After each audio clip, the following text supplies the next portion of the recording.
আর রহমান একটি শব্দ, সাবজেক্ট। কি সাবজেক্ট? মূল। আর বাকি সব ৭৮ নম্বর আয়াত পর্যন্ত তাবারাকাসমু রাব্বিকা জিল জালালি ওয়াল ইকরাম পর্যন্ত সব প্রেডিকেট। সুবহানাল্লাহ। অর্থাৎ সব নিয়ামত। রহমান একজন, রহমানকে সেটা বর্ণনা করতে গিয়ে একেবারে শেষ পর্যন্ত ৭৮ নম্বর আয়াত পর্যন্ত রহমানের বর্ণনা দিয়ে দিয়ে আসলো। এখন রহমান শব্দের অর্থ কি বলেন তো?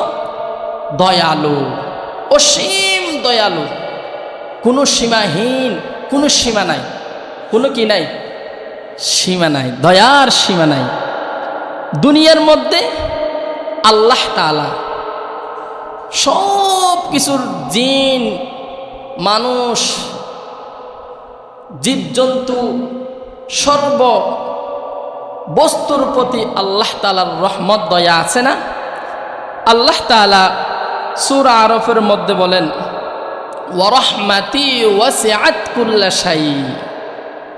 আল্লাহ তাআলা বলেন, পৃথিবীর মধ্যে যা কিছু আছে একেবারে কীটপতঙ্গ সহ সব কিছুর উপর ওয়াসিআত কুল্লা শাই, প্রত্যেক জিনিস আমি আল্লাহ তাআলার রহমতের চাদরে ডাকিয়ে রেখেছি। সুবহানাল্লাহ, সুবহানাল্লাহ।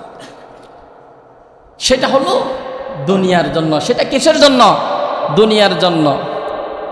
কিন্তু আখিরাতের মধ্যে যখন পরকালীন কাজ শুরু হবে তখন আর রহমান থাকবে না, সেটা কি হয়ে যাবে? রহিম।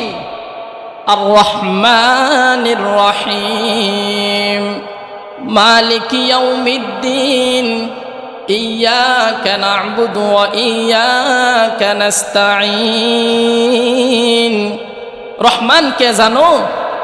রহমান হলো যেই বান্দা দুনিয়ার মধ্যে আমার ইবাদত করেছে, শত কষ্টর মাঝেও তিনি হারাম কাজে যায় নাই, শত কোটি টাকার অপার পেয়েও সে ঘুষ খায় নাই, শত কোটি টাকা পাওয়ার পরও সেই সুদের লেনদেন করে নাই, হারাম কাজে যায় নাই, নামাজ বাদ দেয় নাই।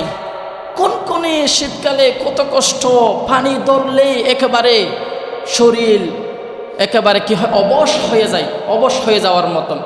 তারপরেও না, আমি পারবো না, আমি আল্লাহ তাআলার ইবাদত পালন করতে হবে, নামাজ আদায় করতে হবে, সেই জন্য আমি আর ঘুমিয়ে থাকতে পারবো না। যেই বান্দা এই কষ্ট করে দুনিয়ার মধ্যে আল্লাহ তাআলার ইবাদত করেছে, সেই বান্দার জন্য আমি আল্লাহ তাআলা কিয়ামতের ময়দানে রহিম হিসাবে থাকবো। সুবহানাল্লাহ। তার অর্থে মুমিনদের জন্য আল্লাহ তাআলা কিয়ামতের ময়দানে দয়া করবেন, মায়া করবে। যারা আল্লাহ তাআলার নাফরমানি করেছে, আল্লাহ তাআলাকে সিজদা করে নাই, মাজারে গিয়ে সিজদা করেছে, যারা আল্লাহ তাআলার কথা শুনে নাই, কুরআন পাক পড়ে নাই, আমল করে নাই, তাদের জন্য দুনিয়া আখিরাতের মধ্যে কোনো কিছু নাই। কারণ আল্লাহ তাআলা সূরা ইয়াসিনের মধ্যে বলেন, ফালইয়াউমা লা তুজলামু নাফসুন শাইআন ওয়া লা তুজজাউনা ইল্লা মা কুনতুম তা'মালুন। আমি আল্লাহ তাআলা দুনিয়ার মধ্যে আমি আল্লাহ তাআলার যে হুকুম পালন করেছে, নামাজ আদায় করেছে,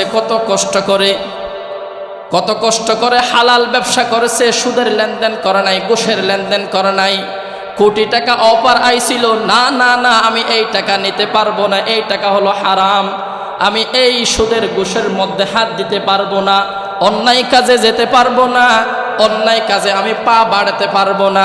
সেই রকম মানুষের জন্য আমি আল্লাহ তাআলা ফামান ইয়ামাল মিসকালা যাররাতিন খায়রান ইয়ারা ওয়া মান ইয়ামাল মিসকালা যাররাতিন শাররান ইয়ারা। তুমি যদি যাররা পরিমাণ যদি ভালো কাজ করে থাকো, আমি আল্লাহ তাআলা তোমাকে কিয়ামতের ময়দানে সেই হিসাবটুকু দিয়ে দেব। সুবহানাল্লাহ।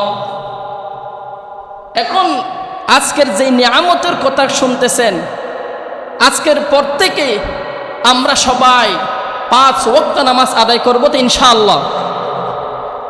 এই দুনিয়ার মধ্যে আপনি যত কষ্ট করবেন, আল্লাহ তাআলা কিয়ামতের ময়দানে আপনার তত বেশি মর্যাদা বাড়িয়ে দিবেন। সুবহানাল্লাহ, সুবহানাল্লাহ।